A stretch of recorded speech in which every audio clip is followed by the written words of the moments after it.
Hey everyone, this is Catherine Carmiani for Mass Golf. Heading into this week, the 75th U.S. Women's Open Championship. We figured, who better to talk to about it than Shannon Johnson. So I've got my friend Shannon Johnson here, the 2020 Mass Golf Women's Player of the Year and the Women's Mid-Amateur Player of the Year. Congratulations, by the way. Well, thank you. Appreciate it. Yeah, no, I was telling you earlier, you really won the thank you and acceptance speech category of this. And everyone, if you haven't had the opportunity to check out our articles or videos on each of the Player of the Years, including Shannon's, make sure you go to our website, massgolf.org, to check that out because she really did a tremendous job. Had to get the Christmas tree in there just right. So yeah, had to get the lighting, all that good stuff. Tis the season, and it's sad that it is the season because golf in Massachusetts has kind of come to an end at this point. But how unique that the U.S. Women's Open is happening in December. Kind of crazy to think about. But going back to your experience in 2019 in Charleston, I was super fortunate. I had just started at Mass Golf at the time, a couple months in, and I was able to go down there and watch you play. And it was an awesome experience just because you're a great golfer to watch. But for you, being on that level and that stage and representing, Mass Golf and Massachusetts golfers. Tell me a little bit about that experience. Yeah, it's crazy to think that, yeah, it's been about a year, obviously a little over a year from when I played in that. It seems like so long ago with all this COVID stuff. And yeah, it's kind of, it's been fun to think about it and, leading up to the tournaments, kind of what I was trying to do preparation wise. Obviously that tournament when I played was in June. So we didn't have a crazy bad spring last year, so it allowed me to get on the golf course, and play and practice. So we definitely could have had a cold, wet spring, which would have dampened that preparation a little bit more. But yeah, I mean, even going into that week, everything just went by lickety split. It was unbelievable how fast it went from getting there and then having the practice rounds and then playing, and then all of a sudden you're on a flight back home, and that was it. So it was, overall, I mean, probably one of the best experiences, even though I didn't play as well as I would have hoped and liked, definitely one of the best experiences golf-wise that I've ever had. Great. And, just speaking to that, you had a phenomenal following down there. So I showed up by my onesie to watch you and a few other Massachusetts women's golfers play. And I'm met by a swarm of thistles from Thorny Lee. And huge shout out to them, the members that went down to watch you play, because they were super fun to hang out with. And just the enthusiasm and excitement from that, how much, responsibility and pressure do you feel when you've got a huge crowd behind you? You're repping Thorny Lee, you're repping Mass Golf, and just everybody that has, put so much time and effort and energy into you there. That's a lot. Yeah, I mean, it was, definitely a lot of work, even before going down, who's going, who needs tickets, who's staying where. All right, I can't deal with this anymore. Like, I had to have Megan, my caddy, take over. I'm like, you need to deal with this because I can't anymore. But obviously, that's a good problem to have, and a lot of your friends coming down. And yeah, I can't even remember how many people from Thorny went, but I bet it was probably around like just probably under 20. And then had people from Arizona come out, obviously my parents. I had some friends that flew in as well. So it was definitely one big party down there, I'm sure, in the evenings that I wasn't able to partake in. But yeah, after the rounds, after the tournament was over, we had some fun with everyone. That's good, and definitely worthwhile to celebrate that achievement just over time and everything you've done so far in your golf career. And it's interesting to think now. It feels like so long ago, like you mentioned, but here we are 1 year later, 1.5 years later at this rate. But there's no spectators there for the participants. Do you think you would have preferred having nobody there to kind of with maybe less pressure, or did you feed off of that? Did you like having people there and watching? Yeah, I didn't really think I didn't think there was any added pressure by Yeah, having all the people there watching me. That definitely wasn't anything I was nervous about. I don't think I would have fully enjoyed the experience. Like, unfortunately, the winner who won last year is there this year, mhm, and it definitely would be a different experience. And I think she's not Ina Kim, who won the Mid-Am this last year, who's playing this year. I yeah, don't think she's going to get the full experience, which is unfortunate. I yeah. mean, you want to see those people line the tee boxes, and you want to see people coming up for autographs. That's just kind of a cool once in a lifetime experience that you don't always get. So, and yeah, I definitely wouldn't change it, and I'm very happy that I won the year I did, so that I could Yeah. experience the full U.S. Open in its entirety. Yeah, I have a fun photo of you. I saw a couple little girls come up to you while you're rolling putts, getting ready for your round and asking for your autograph. I'm like, how cool is that? They're Right. just the fans, these young girls that are looking up to great golfers such as yourself out there, and giving them autographs and things like that. It, it's a shame there's a missed opportunity this year in that, but hopefully a lot of people are going to start watching it this week. Are your friends going to be watching it? Your family members going to be tuning in? Yeah, I think definitely. Obviously, not great to have it in December. There's obviously a whole lot of other logistical challenges that come in that when you pushed it this far back. But we also have a very hopefully captive audience with the viewership this week. In that, NBA hasn't started, hockey hasn't started, really Yeah. just football. So, and obviously the PGA Tour is kind of over in a way as well. Yeah. So I think they'll definitely have hopefully some new viewers tune in to see how these girls can play, and obviously the spectacular golf course at Champions Golf Club. Yeah. Going back to 2019 though, and the course setup, Hmm. the USGA is known for setting up some very difficult courses and how things should play. Is there anything memorable about that, from your side of things, from your experience? Right. It's definitely the USA loves to push the limits on distance. So they Mhm. definitely, we had I forget if we were like 66 or 6,700 yards. I think this week they're playing around 6,700 yards on the final couple days, and where they're going to have the last two rounds. So they definitely love to, you're not going to have a ton of short irons, and you're going to have a lot of long Yeah. irons, a lot of hybrids, even off some of the par threes. And the Seth Rayner course at the Country Club of Charleston was crazy with his green complexes, and I think that's what the USGA really feeds off of, is where can we Yeah. put these pins, and where can we really kind of trick these out with the speed, and get them to that extreme of being almost unplayable. Yeah. So it should be fun. It should be fun this week to watch where they put the pins on these greens, which are going to be absolutely massive out there. The Massachusetts Tea Party of 2019. We're super fortunate that three Massachusetts players, yourself, Megan Kang, and Brittany Altamari, representing the state, all get paired up together for the first two Right. rounds. How cool was that? And just being around them and having those fun conversations and stuff, but also you know you're leveled up to them. You're playing side by side with them. What's it like to play with a Megan Kang out there? Yeah, I mean, yeah, the USGA always likes to do funny things, and so it was. I was kind of pleasantly surprised that I was paired with Brittany and Megan, and then I remember the second day we teed off. There was I hit first, and then Megan, and then Brittany, I think, and they went through wherever where you're from. Massachusetts. And then the last one, Massachusetts. And I overheard someone in the stand being like, they're all from Massachusetts. So I'm like, yeah, they're kind of funny what they do.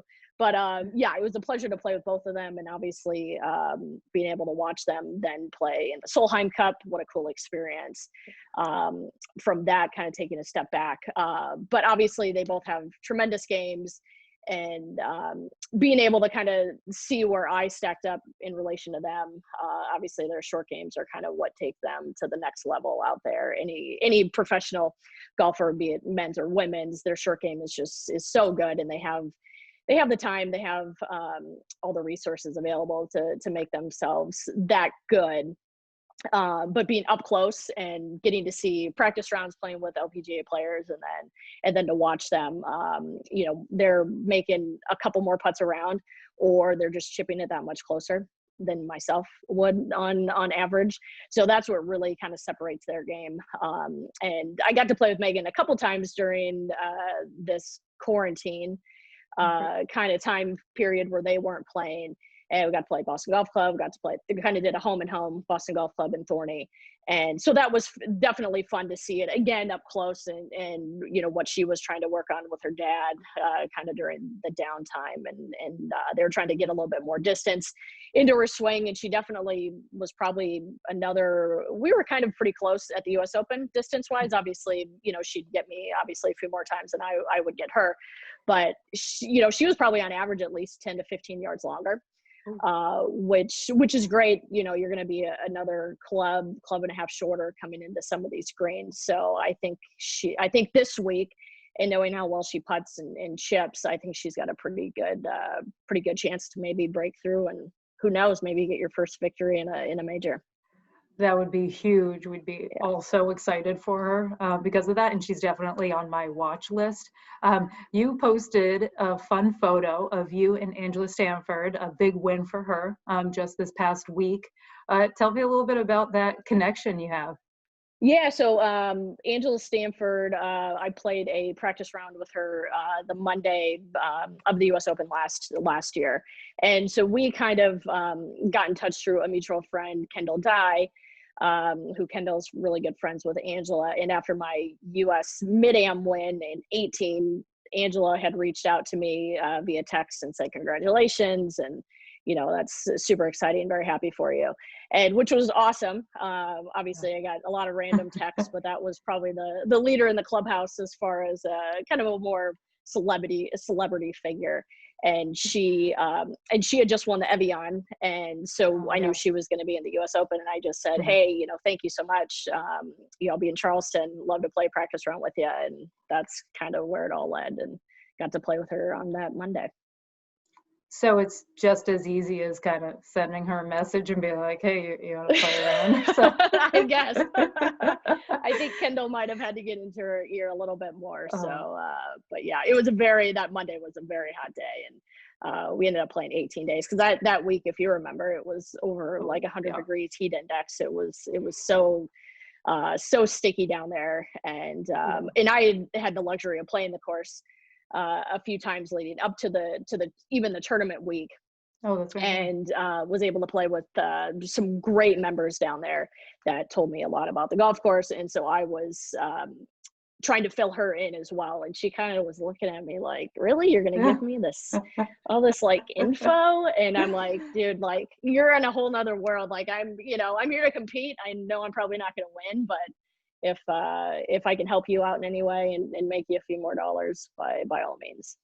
Oh, that's awesome. Yeah. Why not speak up and share some expertise and knowledge? That's really cool. And, you know, I loved watching her play last week. And like I said, she's definitely on my list along with Megan this week. But you shared a story with me earlier that in 2017, you were able to play Champions due to some forecasting and weather experiences there. It sends you it sends you over that way to play.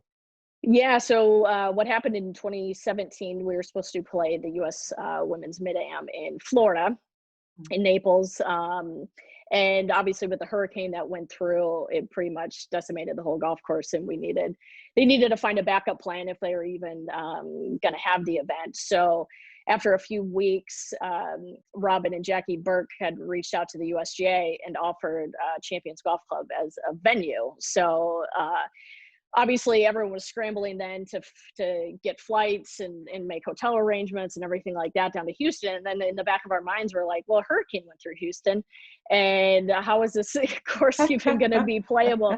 And by the time we got there, you would not have known that a hurricane had blown through there. And we saw pictures of the water table levels, and the course there was a couple holes that were completely underwater, and you would have no idea that happened. But the Burke family was obviously very generous in offering up their golf course and the members. This was in right before Thanksgiving in November. So it's kind of interesting that they're playing the US Open in December, and we were not too far behind, like probably a month earlier.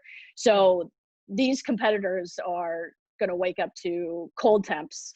It's going to be cold in the mornings. I remember bundling up hand warmers, all those things. And obviously now you've got daylight issues, so they're going to have to play. They have 36 holes there, so they'll be able to play both golf courses because they have to with the time.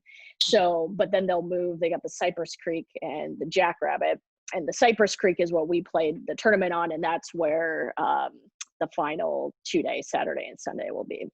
I had to go early pretty much every morning for match play.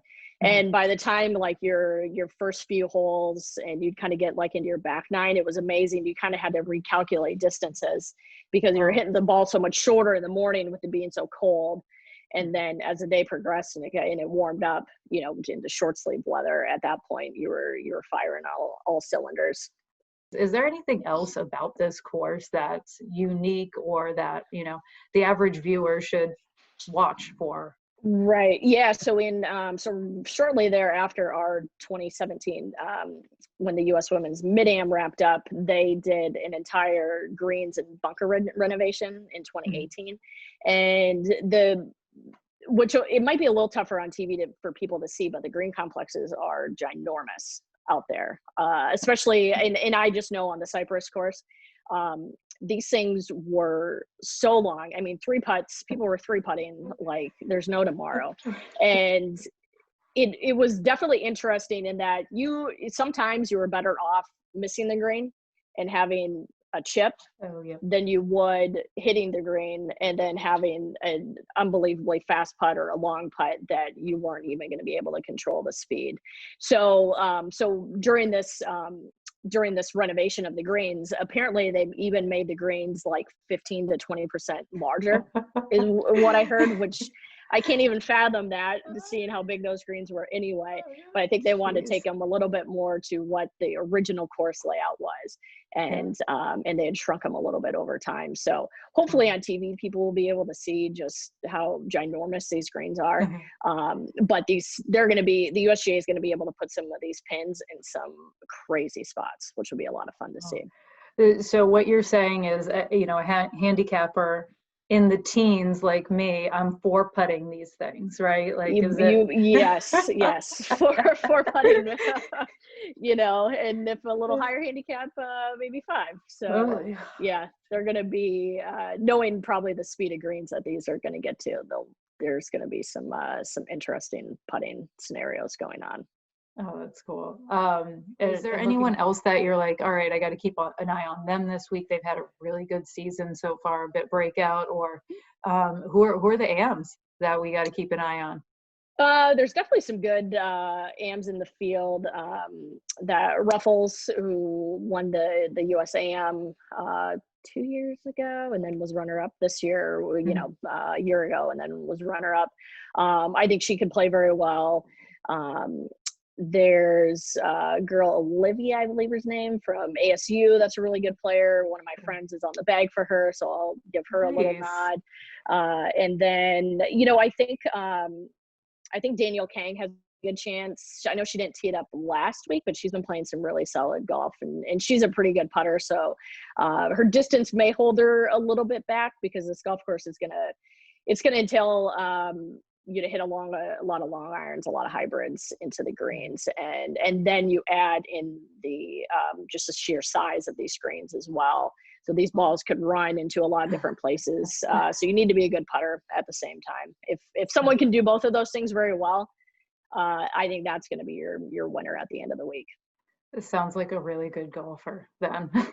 Good combination. I'll take that every day. A good combination.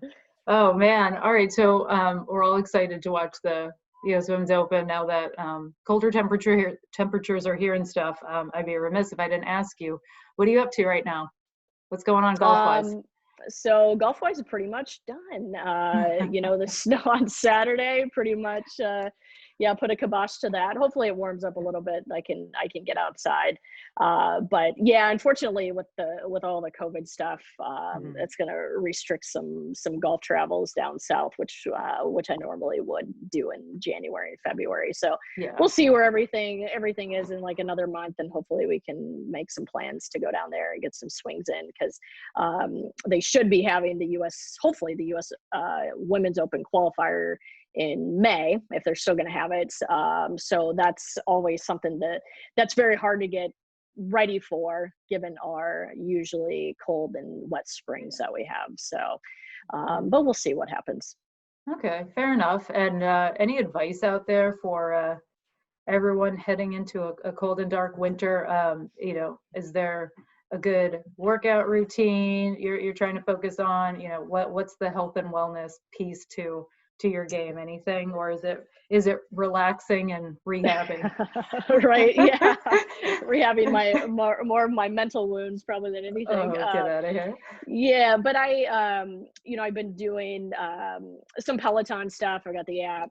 They've got a ton of different workouts and stuff. So obviously not being able to go to a gym, that's kind of what you have to rely on at this point. But I've got a great putting mat. I'll hit a bunch of putts this winter, try and do a lot more with that inside than I normally have.